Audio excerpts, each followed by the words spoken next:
علیکم ورحمۃ اللہ وبرکاتہ۔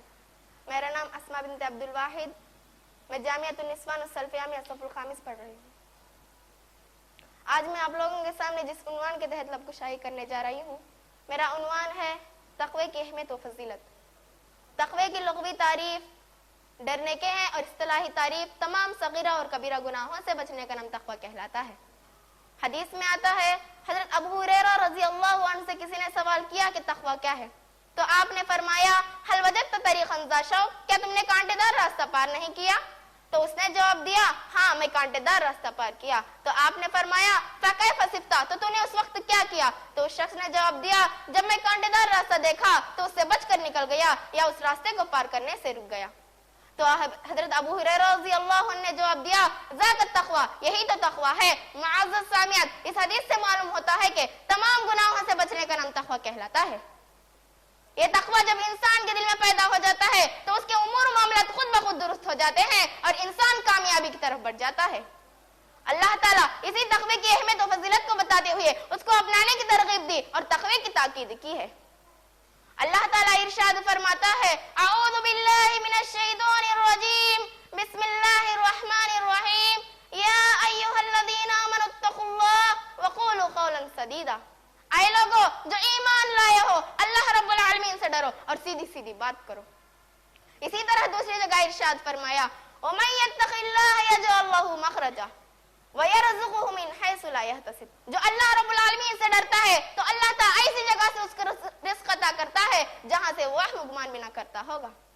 معزز سامعین، اسی طرح دوسری حدیث میں آتا ہے کہ حضرت ابو ہریرہ رضی اللہ عنہ سے روایت ہے کہ آپ صلی اللہ علیہ وسلم سے سوال کیا گیا، من اکرم الناس، لوگوں میں سب سے زیادہ معزز کون ہے؟ تو آپ نے فرمایا، اتقاہم، ان میں سب سے زیادہ اللہ رب العالمین سے ڈرنے والا۔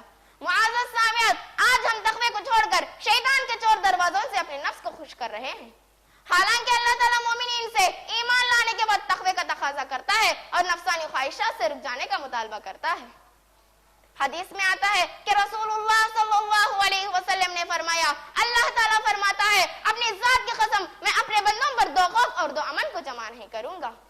جو دنیا میں مجھ سے ڈرا میں اس کا آخرت میں امن دوں گا، اور جو دنیا میں مجھ سے بے نڈر رہا میں اس کا آخرت میں ڈراؤں گا۔ معزز سامعین، دراصل خدا کا خوف بڑی چیز ہے، جسے دولت حاصل ہو گئی سمجھ لو کہ وہ سب سے بڑا خوش نصیب ہے۔ حدیث میں آتا ہے، رسول اللہ صلی اللہ علیہ وسلم نے فرمایا، جو اللہ کو یاد کرے اور اللہ کے خوف سے اتنا روئے کہ اس کے آنسو زمین پر گر پڑے تو قیامت کے دن اس پر کوئی عذاب نہیں ہوگا۔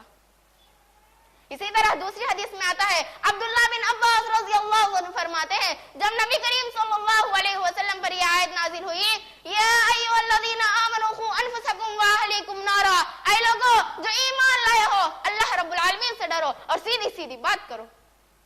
تو رسول اللہ صلی اللہ علیہ وسلم اس آیت کو تلاوت فرمائے تو ایک نوجوان بے ہوش ہو کر گر پڑا، تو آپ صلی اللہ علیہ وسلم اس کے دل پر ہاتھ رکھ کر دیکھا تو وہ نوجوان بہت ہل رہا تھا۔ آپ نے فرمایا، اے نوجوان لا الہ الا اللہ کا اقرار کرو۔ تو نوجوان لا الہ الا اللہ کا اقرار کیا۔ آپ نے اس کو جنت کی خوشخبری دی۔ صحابہ کرام نے عرض کیا، اے اللہ کے رسول، کیا یہ خوشخبری صرف اسی ایک کے لیے ہے، ہمارے لیے نہیں ہے؟ تو آپ نے فرمایا کہ اللہ رب العالمین کا یہ فرمان تمہیں نہیں معلوم؟ اعوذ باللہ من الشیطان الرجیم، ذالک لمن خاف مقامی وخاف وعیدا، یہ ہر اس شخص کے لیے ہے جو میرے سامنے کھڑے ہونے سے ڈرتا ہے اور حشر کے عذابات سے ڈرتا ہے۔ معزز سامعین، دراصل خدا کا خوف بڑی چیز ہے، جسے دولت حاصل ہو گئی سمجھ لو کہ وہ سب سے بڑا خوش نصیب ہے۔ جس کے دل میں خوف الہی ہوگا وہ تمام گناہوں سے دور رہے گا اور اس کے لیے جنت میں دو جنتیں ہیں۔ ارشاد باری تعالیٰ ہے، ذالک لمن خاف مقام ومن یتق اللہ یجعل لہ مخرجا۔ آج مطالبہ اس بات کا ہے کہ ہر شخص قیامت کے دن اللہ رب العالمین کے سامنے کھڑے ہونے کا ڈر اپنے دل میں رکھے، حشر کے عذابات سے اکثر ڈرتا رہے، زندگی کے پیچھے پڑ کر اپنی آخرت سے ہرگز غفلت نہ برتے۔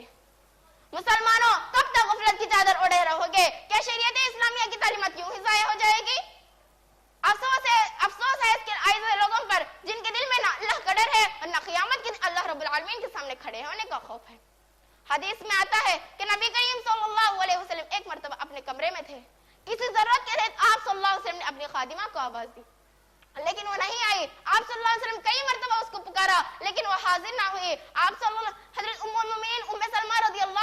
باہر آ کر دیکھا تو وہ خادمہ ایک بکری کے بچے کے ساتھ کھیل رہی تھی، اور آپ صلی اللہ علیہ وسلم کے پاس آ کر فرمایا اے اللہ کے رسول صلی اللہ علیہ وسلم، آپ کی آواز بآسانی اس خادمہ تک پہنچ رہی ہے لیکن وہ شرارت کی بنا پر نہیں آ رہی ہے۔ تو آپ صلی اللہ علیہ وسلم خود اس خادمہ کے پاس گئے اور فرمایا تم میری آواز سننے کے باوجود کیوں نہیں آئی؟